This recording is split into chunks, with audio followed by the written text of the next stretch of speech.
Imagine this. One morning, you wake up like any other day. The sun feels the same, your house looks the same, and the world outside doesn't look any different. But deep down, something has shifted. You don't realize it until you step outside, until you walk into the nearest grocery store with a few bills in your pocket, the same money you've always trusted. You stand in front of the shelves. Maybe you just need something small, a loaf of bread, a carton of milk, or even something as ordinary as a roll of toilet paper, and then it hits you. Those bills in your hand. They don't mean what they used to. The price tags on the shelves mock you, numbers climbing so high they almost feel like a cruel joke. You take out your wallet, counting every note, and still you don't have enough. Not even for the cheapest item on the shelf. Imagine the humiliation of standing there, holding what used to be a symbol of security and realizing it can't buy you even the simplest necessity. It's not that toilet paper suddenly became a luxury. No, it's that money, the very thing people worked for, saved for, dreamed about, had been stripped of its power. The paper in your wallet now had less value than the paper you were trying to buy. That familiar crinkle of a banknote, once a sound of possibility, had turned into nothing more than useless scraps. You'd look around and see others going through the same shock, some arguing with the cashier, insisting that there must be a mistake, others walking away in silence, their faces pale, clutching bags with nothing inside. And somewhere in the back of your mind, a terrifying thought would settle. What happens when money, the one thing we built our lives around, suddenly means nothing at all? At first, no one panicked. People shrugged it off the way you do when prices rise a little, grumbling, complaining, but still paying. Bread that cost 1 coin yesterday now cost 2. A week later, it was 4. People told themselves it was just the market adjusting, just a phase. The government stepped in, printing new bills with extra zeros, assuring everyone it was only temporary. Officials smiled on television, promising stability, and people wanted to believe them. They laughed, nervously because deep down they couldn't imagine money, this thing they'd trusted their whole lives, failing them. Money had always been reliable. Money was solid. Money was everything. But then the cracks widened. There came a day when a full day's wage, an entire shift of sweat, time, and labor, wasn't enough to buy a single loaf of bread. Imagine working all day, coming home exhausted, and realizing your pay could barely feed you, let alone your family. Lines began forming outside bakeries, not with coins and dignity, but with bags stuffed full of paper bills. Children stood in those lines, clutching stacks of money taller than their arms, while parents whispered desperate prayers that they'd get bread before prices doubled again. Sometimes, the numbers changed not over months, not even over days, but within hours. A price tag in the morning would be worthless by nightfall, and in that moment, money lost something more dangerous than its value. It lost its soul. It no longer carried the weight of trust, of stability, of meaning. It was just paper, colorful, crinkled, fragile paper, drifting further from the world people once knew. Suddenly, the rhythm of life was controlled not by hours or days, but by prices. The ticking of clocks meant nothing now. Calendars hung on walls like relics from another age. What mattered was not the time of day, but the moment when prices shifted. Sometimes in the middle of a conversation, sometimes in the time it took for a man to tie his shoes. Workers no longer strolled out of offices at the end of the day. They bolted, like soldiers retreating from a battlefield, their paychecks clutched tight in trembling hands, their eyes wide with urgency. They knew what everyone knew. Each passing second shaved value off the notes they carried. A loaf of bread, bought at noon, could be impossible to afford by dusk. And so, every payday turned into a desperate race, men and women sprinting through streets, shoving past each other, chasing survival before their wages turned to dust. The sight was almost Absurd. People carrying money not in wallets, but in baskets, sacks, even wheelbarrows. Wheelbarrows rattling down cracked pavements, overflowing with colorful bills that once symbolized wealth, now reduced to scraps of printed nothingness. Whole neighborhoods echoed with the squeak of those wheelbarrows. A parade of paper, not prosperity, thieves too had learned. They no longer reached for pockets or purses. Why risk a knife fight for paper that couldn't buy even a handful of rice? No, thieves had become practical. They wanted bread, they wanted soap, they wanted gasoline, meat, or clothes. Survival, not money, was the prize. One man joked bitterly, "Why rob a bank when a grocery truck is worth more?" Nobody laughed because everyone knew he was right. And then came the cruelest, most ironic twist of all. Toilet paper.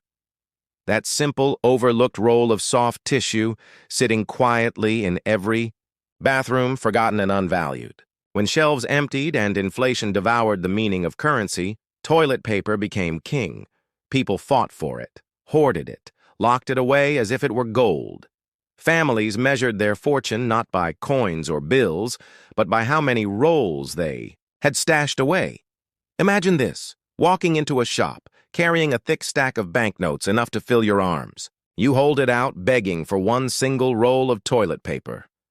The shopkeeper shakes his head, even laughs in your face, pushing the notes back as if they were trash. "Sorry," he says. "This paper in your hands is worth less than the paper I keep in my bathroom." And he isn't wrong. The bathroom roll had become treasure. The crumpled notes you once trusted with your life, the bills you sweated and sacrificed to earn, were now no more than decoration, good only for burning in stoves or folding into toys for children. The humiliation cut deeper than hunger. To stand there, clutching what you thought was security, and be told it was worthless, even less than something you used once and threw away, that was the true cruelty of it all. Money was dead. And toilet paper. Toilet paper had become the crown, jewel of survival. A grandmother sat on the edge of her bed, her trembling hands clutching a small wooden box that once held her greatest pride. Inside were years of savings, her pension, carefully tucked away, note by note, coin by coin. She had imagined it as a gift of safety, a shield for her grandchildren when she was gone. But now, when she opened that box, the sight mocked her. Brightly colored notes, once symbols of sacrifice and foresight, now lay there like scraps of carnival confetti. She pressed them to her chest, but they felt lighter than air, as if their worth had evaporated with every breath of the collapsing economy. What was once her legacy had rotted into a cruel joke. And when her grandchildren asked why she kept them, she had no answer, only the shame of knowing she had saved for nothing. A father sat at a kitchen table, his face hidden in his hands. He had sworn to give his children a future brighter than his own. He had told them education was the key, that their notebooks would hold the words and numbers that built their tomorrow. But one night, when the shelves were bare and the toilet paper had vanished from every store, desperation cornered him.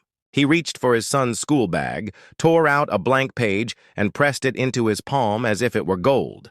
That page became his napkin, his necessity, his survival tool. The cruel twist: that single sheet of notebook paper was stronger, more useful, more valuable than the entire currency of his nation. He tried not to cry when his son asked why his homework pages were gone, and everywhere people stopped asking, "How much does it cost?" That question had no meaning anymore. Instead, their voices carried through markets and streets with words that belonged to another age. How many eggs? How many apples? How many rolls of toilet paper is this worth to you?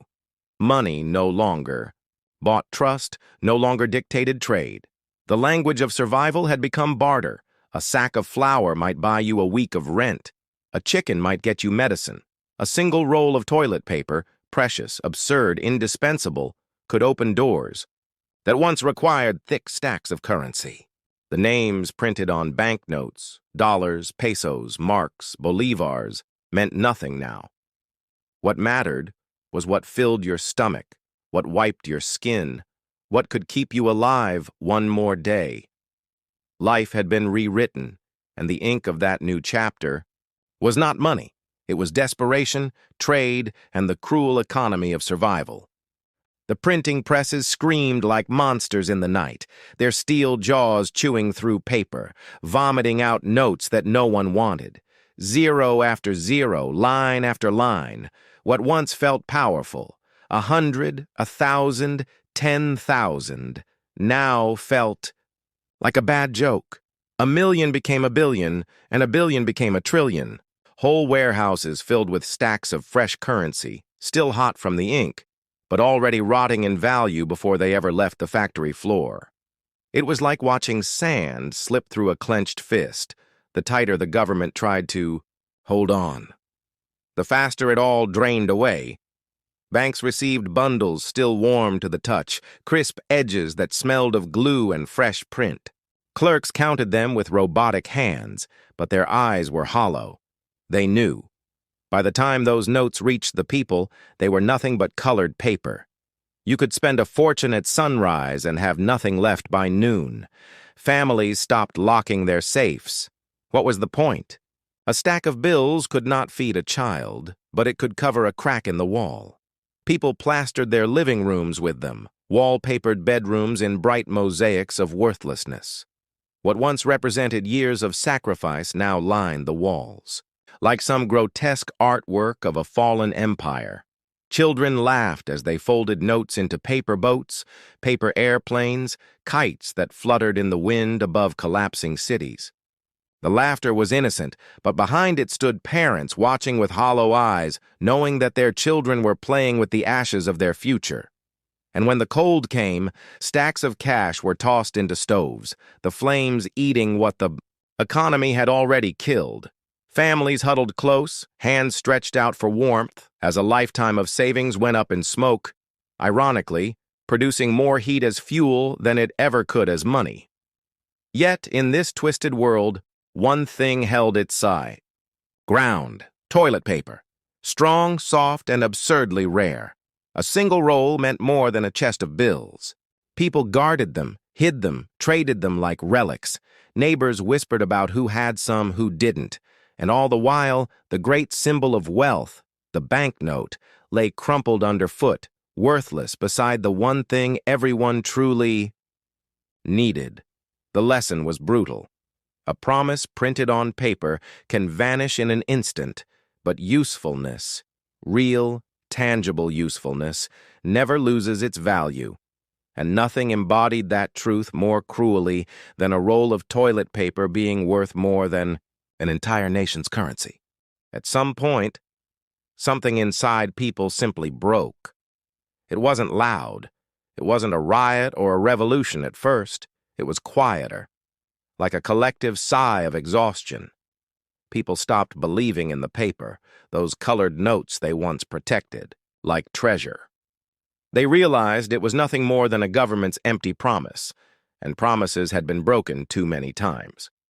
They turned away from it, almost instinctively, as though their very survival depended on unlearning what money was supposed to mean. Gold came first, heavy, solid, untouchable. It didn't change in value just because a politician said so. People dug up old family jewelry, melted bangles into small bars, exchanged wedding rings for food. Silver followed, spoons, lockets, trinkets, anything that could be weighed and trusted. Foreign currencies became lifelines. A single dollar bill, crumpled and worn, was more powerful than a suitcase full of local notes. People who had relatives abroad clung to remittances like oxygen. They stopped seeing it as money from another land. It was survival in its purest form, but it didn't stop there. Even the most ordinary objects transformed into currency. Cigarettes became coins in the hands of the desperate. A single pack could feed a family or bribe a guard or buy safe passage across a border. Chocolate bars, something once handed casually to a child as a treat, suddenly became more precious than silver itself.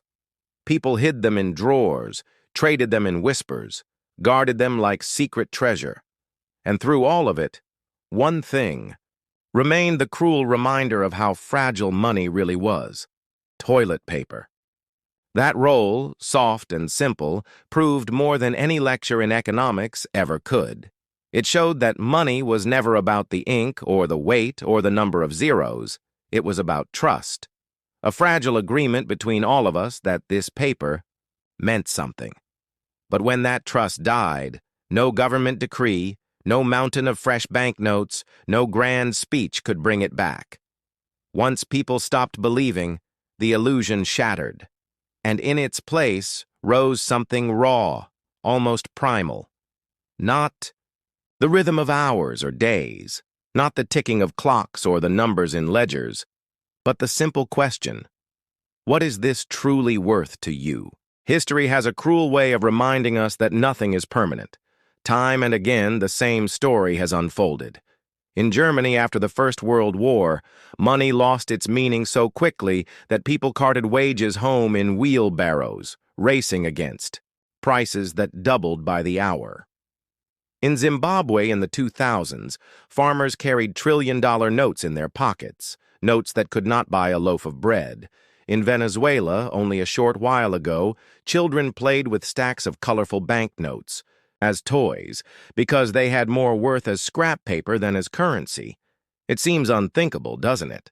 To wake up one morning and realize that the money you trusted, the money you worked for, the money you saved for decades, is no longer money at all. But history has shown us it doesn't take centuries. It can happen in a single lifetime. It can happen in a single year, sometimes in a single week. The story of when money became cheaper than toilet paper isn't just about economics. It's about people. It's about human fragility. It's about how easily the structures we rely on, the systems we think are eternal, can fall apart when the glue that holds them together, trust, comes undone. Think about it. Money itself is nothing but paper and ink. A coin is only metal. Their worth doesn't come from their material. It comes from belief, from the silent agreement between billions of people that, yes, this piece of paper means something, that it can be traded for food or clothing or shelter. But what happens when that belief shatters? What happens when the note in your hand is no longer trusted by the person in front of you? Then the illusion disappears. Salaries turn to dust. Savings dissolve. Security evaporates. The things we thought were solid reveal themselves as fragile shadows, easily scattered by a gust of mistrust. And all that remains is the raw reality of survival. Food, water, shelter, something tangible that can keep you alive another day. And maybe, just maybe, that's the lesson. That money is not invincible. That it only has power because we believe it does. Every time you hold a coin, every time you slip a note into your wallet, you're not holding wealth, you're holding trust. Trust in your government, trust in your economy, trust in the idea that everyone else will agree it has value.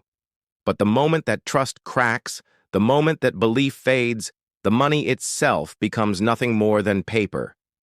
And suddenly, toilet. Paper is worth more than all the fortunes in the world. Your left hand holding a soft, ordinary roll of toilet paper. Something so mundane, so easily overlooked, stacked in supermarkets and stored under sinks. And in your right hand, a crisp banknote, decorated with symbols of power and authority, stamped with promises from a government. Which one feels stronger? Which one feels like it would actually matter if the ground beneath your world began to crumble? It's a strange question. Almost laughable at first. But for millions, it wasn't a joke. It was their daily reality. They learned that the strength of a note wasn't in the paper or the ink. It was in belief. And when that belief collapsed, when trust evaporated, it didn't matter how many zeros were printed on the bill. A banknote couldn't wipe your tears. A banknote couldn't clean your hands. A banknote couldn't even buy you bread.